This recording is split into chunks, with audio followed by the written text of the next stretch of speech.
Alright, hey guys, this is Frozen Froggy.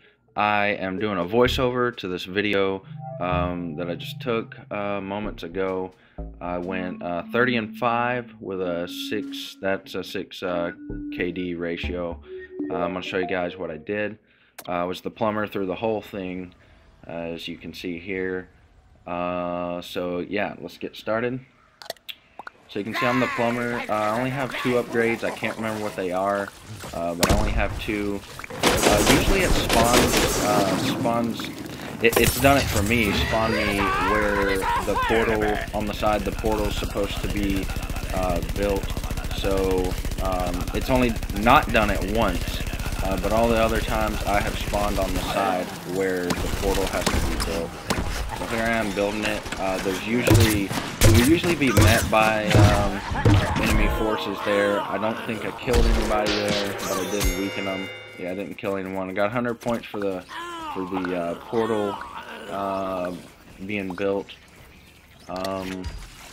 And what's cool, I think it's cool, as you can see there, I just went through the teleport, and even when you go through it, you get points. But the opposing team, the plants, they always try to keep you from being able to keep that portal going, the transport portal going. So you're likely to see them there, usually at the beginning of the game. Most of the time they don't worry about it through the rest of the game. They'll eventually get tired of doing it, I guess. Just a couple pointers there. See that? There I'm on a 4 kill streak. This plumber guy, he's really good. I don't know why. I like using him.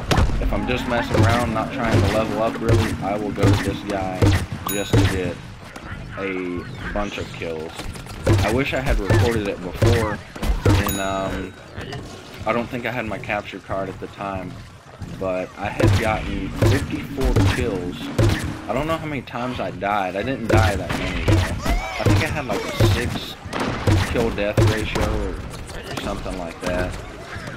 But yeah, this guy's really good. He's my favorite. I even hate playing plants, especially when the opposing team has so many of these engineers, plumbers, and the different variations. Because this guy he's just really good. He's got a decent amount of health, and he still does quite a bit of damage.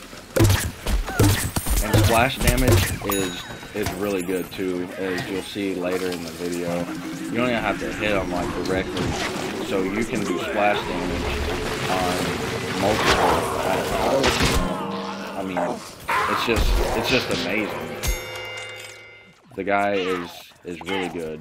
But the plumber, I don't really do too well as the engineer. I don't know. There's something about being the plumber. Maybe I ought to give the other ones a chance. I probably will. I'll probably test them out a little bit more. I didn't really like the painter because it seems like you have to get direct hits on them. And if you're like me, you have a laggy game. It can be hard to get through them.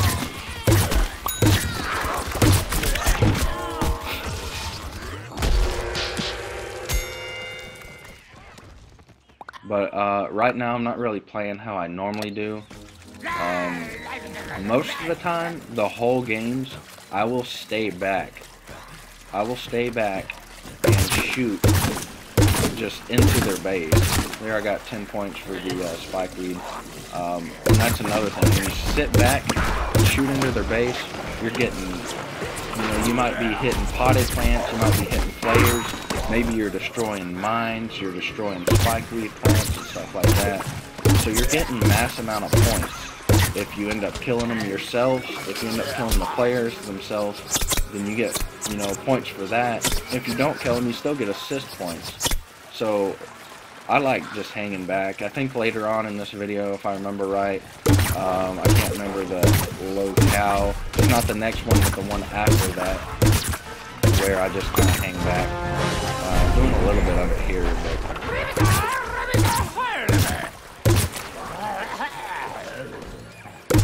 but yeah, capturing the portal gives you 100 points, and time someone uses it, you get 10 more points.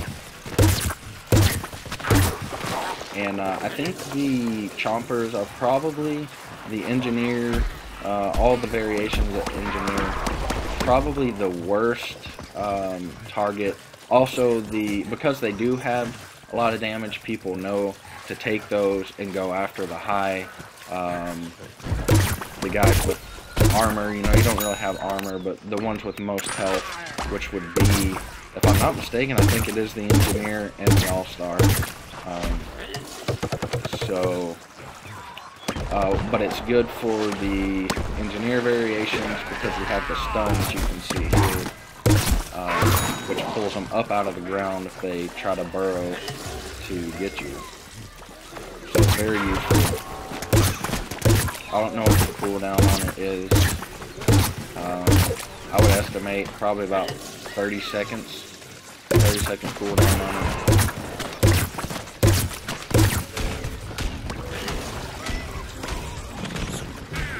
And every time that you stay in the base that you're capturing, as long as you're in that circle, you're gonna get points. I don't know how often you get them, but you get them pretty often. You'll get 10 points for probably every second or so that you stay in the circle.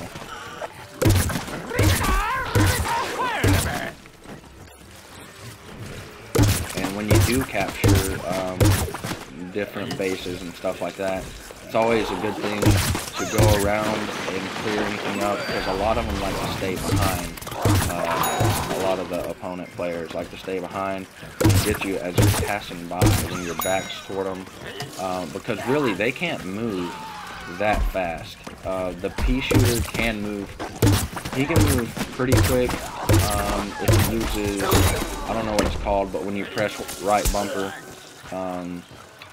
he can jump really high when you do that, and he kind of sprints, moves quickly. So I think he's the only quick moving one. And then the scientist can warp, so he's got that going for him. But those guys, you know, if I'm a plant, I stay behind too, because I just can't move that quick, and I'm gonna die anyway. So I might as well try and take advantage of that time and get a couple kills before I do that. Captured that one good. But make sure, yeah, look around for any stragglers. You'll see some over there. Some like to stay on the rooftop straight across from where we're looking now, or where I was looking. So you gotta watch out for them. But yeah, these guys, they just like to stay behind and try to get those extra kills before they move on. Now, usually I'm all over the building the teleports. I don't know why that bush didn't load. I had to jump over it. You can see the game's kind of like slow loading, so you kind of have to figure out the maps and why you might be staying there. There's supposed to be bushes there. For some reason, it didn't load. There it goes. Now it's loaded up there.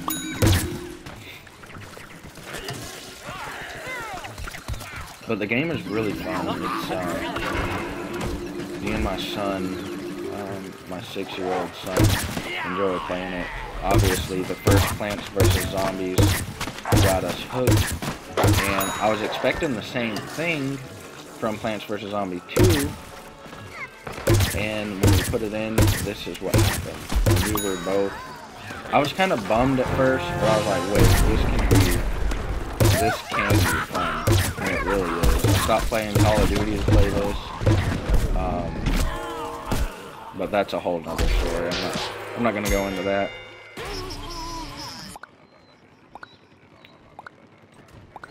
Although I will say that I hope they do something way drastic change to Call of Duty, because it's just the same thing over and over. But you guys didn't come here to hear me talk about that. Now, if you see back behind me, there's spike weeds. Take advantage of it. There's no one around that's gonna kill you. They're most likely spawned. I got 20 extra coins for destroying them. And so you might as well just take the time to try to get as much points as you can so you can unlock more weapon upgrades and customize stuff like that.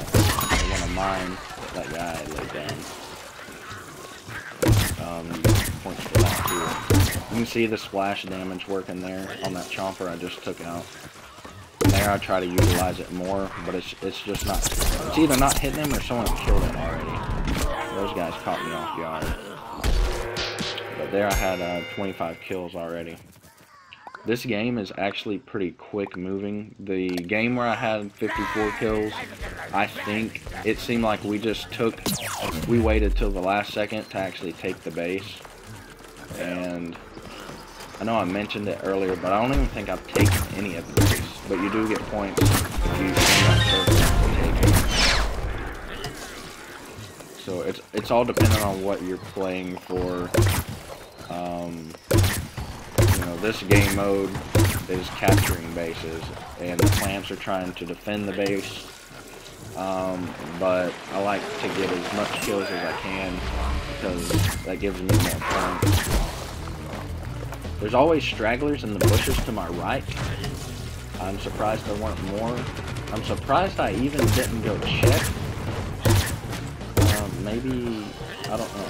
Maybe, I don't know what I was thinking.